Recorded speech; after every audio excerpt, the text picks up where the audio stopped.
دریا ہے، پیپ کا دریا ہے، اور وہ کھولتا کھولتا خون ہے، کھولتا کھولتا پیپ ہے، اس میں ایک بندہ ڈبکیاں لے رہا ہے، ایک بندہ تیر رہا ہے، جیسے ہی وہ منہ باہر نکالتا ہے، جیسے ہی وہ سر باہر نکالتا ہے، اس کے منہ میں پتھر ڈالے جاتے ہیں، جہنم کی آگ کے بنے ہوئے پتھر اس کے منہ میں ڈالے جاتے ہیں، اور اس کا منہ پھر اسی دریا میں ڈوب جاتا ہے۔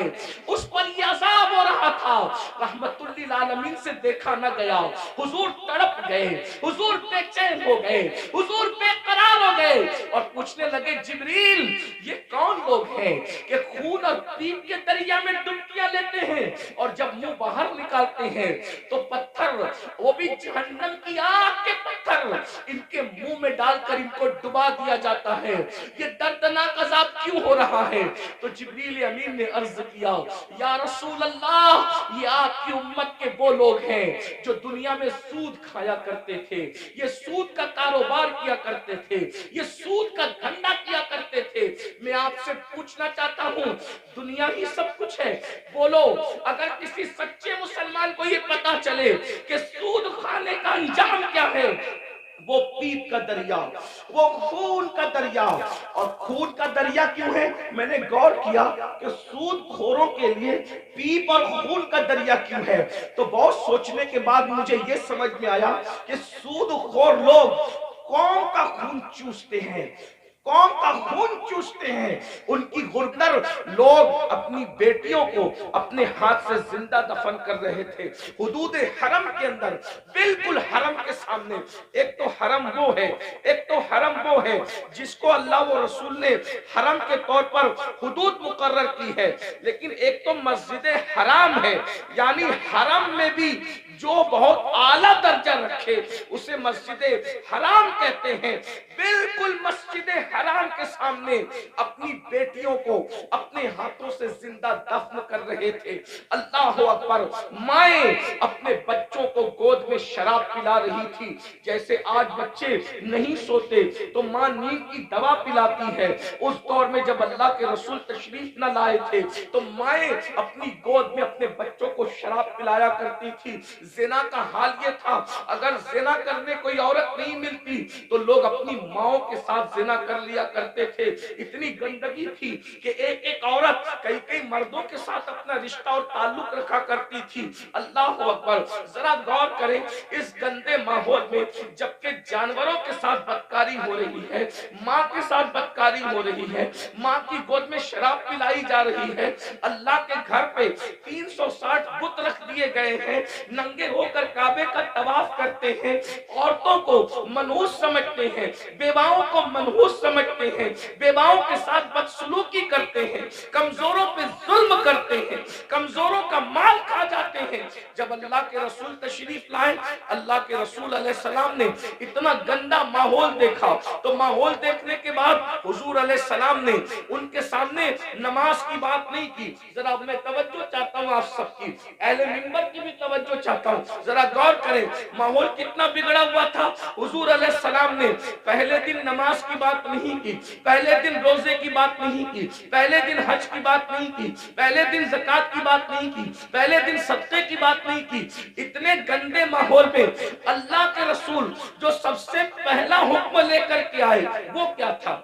اتنے گندے ماحول میں سب سے پہلا جو حکم لائے وہ کیا تھا؟ تو قرآن کہتا ہے اقرا بسم ربک الذی خلق خلق الانسان من علق۔ اللہ اکبر، اندازہ فرمائے اس گندے ماحول کے اندر حضور سب سے پہلے علم کی بات لے کر آئے، پڑھو لکھو پڑھو لکھو، کیونکہ حضور جانتے تھے جس دن ان کو پڑھنا لکھنا آ گیا اس دن ان کی زندگی بدل جائے گی۔ اور اللہ کے رسول علیہ السلام اللہ کی کتاب لے کر کے آئے، اللہ کے رسول ہمارے نبی کتاب لے کر آئے، ہمارے نبی صاحب کتاب نبی ہے، صاحب کتاب پیغمبر ہے، صاحب کتاب رسول ہے۔ اور کون سی کتاب لائے؟ اسے قرآن کہا جاتا ہے۔ قرآن کو قرآن اس لیے کہا جاتا ہے کہ کوئی کتاب اتنی نہیں پڑھی گئی جتنا قرآن پڑھا گیا ہے، اور جتنا قرآن پڑھا جائے گا اتنی کوئی کتاب پڑھی نہیں جا سکتی۔ یہ چیلنج ہے، یہ قرآن کا معجزہ ہے کہ دوست تو پڑھیں گے اس کو دشمن بھی پڑھتے نظر آئیں گے. یہ قرآن ہے. حضور قرآن لے کر کے آئے. اب بتاؤ حضور نے کس قوم کو پڑھایا؟ نماز کا عنوان اپنی جگہ، انکار نہیں. روزے کا عنوان اپنی جگہ، انکار نہیں. حج کا عنوان اپنی جگہ، انکار نہیں. زکوٰۃ کا عنوان اپنی جگہ، انکار نہیں. حضور نے پہلے پڑھایا، عرب کے جاہلوں کو پڑھایا، عرب کے بوریا نشینوں کو پڑھایا، عرب کے بکریوں کے لے جانے والے جنگلوں میں بدوؤں کو پڑھایا. اور جب پڑھایا تو انقلاب کیا آیا؟ دیکھو علم کا انقلاب کتنی جلدی آتا ہے. یاد رکھنا ہر انقلاب کو آنے میں ٹائم لگتا ہے. علم کا انقلاب کتنی جلدی آتا ہے. جو اپنی بچیوں کو زندہ دفن کر رہے تھے 23 سال بھی نہیں گزرے، اپنی بیٹیوں کو زندہ دفن کرنے والے دوسروں کی بیٹیوں کو پالنے کی تیاری کر رہے تھے. اس لیے کہ حضور نے ان کو علم کا زیور عطا کیا تھا. اللہ اکبر. ماں کی گود کے شرابی، ماں کی گود کے شرابی جو ماں کی گود میں شراب پینے کے عادی بنے تھے، ایک اعلان پر وہ سب کے سب شراب سے توبہ کرتے. یہاں تو جلسوں میں کروڑوں تقریریں ہو جائیں، مقرر تقریر کرتے کرتے مر جائے، مقرر جو اس کی آواز بیٹھ جائے، مقرر کالی داڑھی سے اس کی داڑھی تقریر کرتے کرتے سفید ہو جائے، مقرر کی حالت بدل جائے، قوم کی حالت نہیں بدلتی. کیوں؟ وہاں ایک ہی اعلان میں پوری قوم نے شراب سے توبہ کی. بس اتنا کہا تھا، اے لوگو آج سے شراب حرام ہو گئی، آج سے شراب حرام ہو گئی. جن کے منہ میں تھی انہوں نے اگل دی، منہ سے اگل دی. جن کے ہاتھ میں تھی انہوں نے اگل دی. جن کے مٹکوں میں تھی انہوں نے نالیوں میں بہا دی. مدینے کی گلیوں میں شراب بہ رہی تھی. ایک اعلان، وجہ حضور نے اس قوم کو پہلے ایجوکیٹ کیا، علم عطا کیا تھا. انہیں پتا تھا اگر حرام کریں گے تو نقصان کیا ہوگا. آج ہماری قوم کو نہیں پتا ہے. حلال و حرام میں کوئی تمیز نہیں کیونکہ ان کے پاس علم نہیں ہے.